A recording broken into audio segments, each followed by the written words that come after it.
जमशेद इकबाल चीमा साहब भी हमारे साथ मौजूद हैं, उनसे ज़रा बात करते हैं। बहुत शुक्रिया चीमा साहब, आप ज़रा परेशान कर रहे हैं हमें, लेकिन क्या करें कि हकीकत भी यही है। खाने पीने की अशिया की कीमतें जहाँ पहुँच चुकी हैं, सब ज़रा वारिसम हैं और अब ये सूरत हाल ही वारिसम है। अब बताया गया है कि अगले साल के औसत तक ये कीमतें कंट्रोल होने की तवक्को भी एज सच ना रखें आवाम। तो सर क्या करें, हालात ऐसे ख़राब कैसे हो गए? एक तो वजूहात कुछ बयान कर दें और कुछ तो कंट्रोल का तरीका होगा। ये मेरे नाम से कोट हुआ है कहीं कि अगले साल के वक्त तक कीमतें कंट्रोल ना होने की भी तवक्को ना रखी जाए। ये बिल्कुल गलत बात है। मैंने ट्वीट किया था इसका, मैंने तरदीद किया इसकी। बात ये हुई थी कि अप्रैल तक अंदाज़ा ये है कि खाने पीने की चीज़ों की कीमतें कंट्रोल दुनिया में रिवर्स नहीं होंगी दुनिया में, लेकिन हमारी चूँकि अक्सर चीज़ों की प्रोडक्शन अपनी है, मसलन हमारी चीनी की प्रोडक्शन अपनी है, हमारी चावल की प्रोडक्शन अपनी है, हमारी दूध की प्रोडक्शन अपनी है, आटे गंदम की प्रोडक्शन अपनी है। तो जिन जिन चीज़ों में हमारी अपनी प्रोडक्शन है वहाँ पे हम अपने आवाम को रिलीफ दे रहे हैं। आटे में आज दुनिया में आटा बहुत महंगा है, तकरीबन 80 रुपये से लेके बाकी आगे तो हद को नहीं है, 300 रुपये तक भी है, लेकिन 80 रुपये हमारे सारे खित्ते में 80 रुपये से ऊपर आटा है सिवाय इंडिया के। सो हम चीज़ें सस्ती दे रहे हैं जी।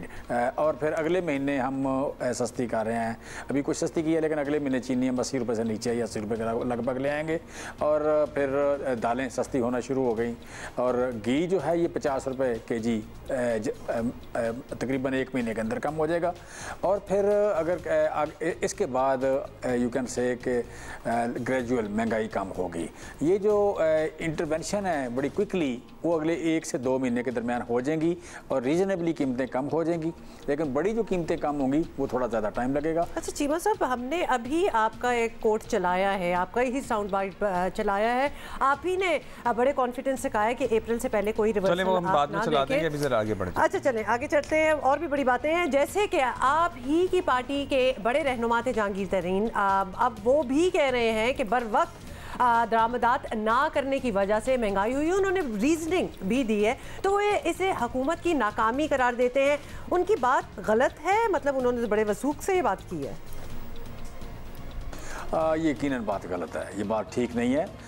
बाहर बैठ के अगर पता ना हो तो डिफरेंट बात है। जो दरामदात हैं वो आप कह लें कि चलती रहती हैं, आपने वक्फे से मंगवानी होती है चीज़ें।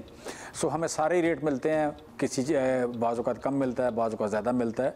सो जब चीज़ें आप रूटीन से मंगवा रहे हैं तो अकॉर्डिंग टू द नीड मंगवा रहे हैं, तो किसी महीने चीज़ें वो रेट ज़्यादा है, किसी महीने रेट कम है। आपने इन्वेंट्री बहुत ज़्यादा बिल्ड नहीं करनी होती, सो सारे ही रेट मिलते हैं। लिहाजा अगर कोई मिसाल लेके कि पीक रेट को कहेंगे लेके तो आप कहें कि आप कह लें कि आप मैनेज नहीं कर सके या दरामदात लेट हुई हैं, ऐसा नहीं है। हर महीने गंदम तकरीबन हर महीने आ रही है, चीनी आ रही है, इसी तरह आप कह लें गैस आ रही है, तेल भी हर महीने आता है। लिहाजा सारे रेट आपने $10 फ़ी बैरल भी लिया हुआ है और आप $80 फ़ी बैरल भी ले रहे हैं। आप $3 फ़ी बैरल मतलब पर BTU भी लिया हुआ है, आपने गैस ली है, क्यूबिक फीट के हिसाब से लिया है, अब उसको मतलब आप 17-18 पे भी ले रहे हैं। सो सारे ही रेट होते हैं। ये it's a normal process, it's a regular process, it's a routine process. इसमें लेट मंगवाना या अर्ली मंगवाना, अगर रेट अचानक बढ़ जाए तो आप कहें कि आपने लेट किया था, या अगर आप मंगवा लें और उसके बाद रेट कम हो जाए तो आपने कहा था कि ये गवर्नमेंट की नालायकी है। ऐसा नहीं है, ये हर महीने जो चीज़ें आनी हैं रूटीन से डिवाइड करके आती हैं और सारे ही रेट मिलते हैं। अच्छा चीमा साहब, ये बताइएगा कि अब हुकूमती बयानिया ये भी है कि महंगाई से बड़े लोगों का फ़ायदा हो रहा है, किसान खुशहाल हो रहा है, लेकिन इसमें बैलेंस भी तो सर्टनली ज़रूरी है। फिर बाज़ बुज़रा ये भी कहते हैं कि महंगाई के इफ़ेक्ट्स उतने नहीं है क्योंकि लोगों की आमदन बहुत बढ़ गई है। अब किसान खुशहाल हो लेकिन आवाम को खाने पीने की भी तो कुछ चीज़ें सस्ती मिले। किसान की अपनी कॉस्ट ऑफ प्रोडक्शन इतनी बढ़ गई है तो शायद उसको इतना फ़ायदा नहीं हो रहा जितना हो सकता था।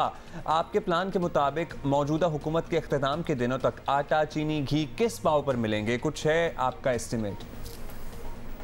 जो आवाम को रिलीफ देना है वो हुकूमत अपने ख़जाने से दे रही है।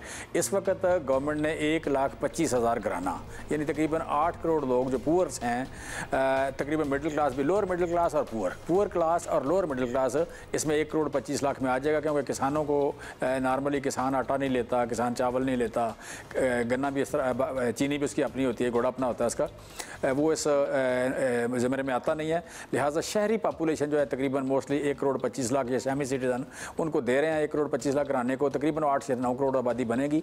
उनको जो हम रिलीफ दे रहे हैं एहसास प्रोग्राम से, बड़ी बिग वे में दे रहे हैं, सस्ती खुराक दे रहे हैं, तो उससे आपने जो पूछा कि जी शहरी कंज्यूमर को फ़ायदा होगा या बैलेंस होगा, डेफिनेटली ये बैलेंस करने के लिए कर रहे हैं। बाकी रह जाती है बात आपका 7-8 करोड़, ये जो मैं बात कर रहा हूँ 83 लाख किसान है। 83 लाख किसान का मतलब है कि ऑलमोस्ट 6 करोड़ लोग वो हैं। फिर 8 से 9 करोड़ लोगों को हम एहसास प्रोग्राम में पैसे दे रहे हैं, सो 15 करोड़ हो गए, बाकी बचते हैं 8 करोड़। 8 करोड़ है जो अपर मिडिल क्लास है या आप कह लें कि अमीर क्लास है। उन लोगों को आटा सस्ता देना गवर्नमेंट जो है वो मैं समझता उसकी ज़रूरत नहीं है। उन लोगों को चीज़ें सस्ती देना, सब्सिडाइज़ करके देना, उसकी ज़रूरत नहीं है।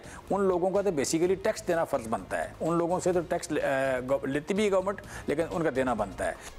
तो मैं ज़रा करोड़ों की गिनती में ना गुम सा गया हूँ। बहुत शुक्रिया चीमा साहब कि 8 करोड़ अपर मिडिल हैं या 1.5 करोड़ सिर्फ गरीब लोग हैं और लोअर मिडिल हैं, बाकी 6 करोड़। खैर ये please we need to recheck ये ना एक वो द नंबर दैट घुमाने वाली बात हो गई। कोटेड, बट चीमा साहब ने ये नंबर्स तो कोट किए हैं। चीमा साहब ने अभी हमें ये भी कहा कि उनसे गलत बयान एक मंसूब किया जा रहा है। उन्होंने महंगाई बढ़ने या कीमतें कम होने की ऐसी कोई बात की ही नहीं है। तो हम जरा दोबारा सुना दें कि उन्होंने एग्जैक्टली क्या बात की थी, बाय द वे, जिसको उन्होंने कैटेगोरिकली डिनाई कर दिया है कि ये गलत ही बयान है। तो प्लीज सुनिए उन्होंने क्या कहा था and then we will move on.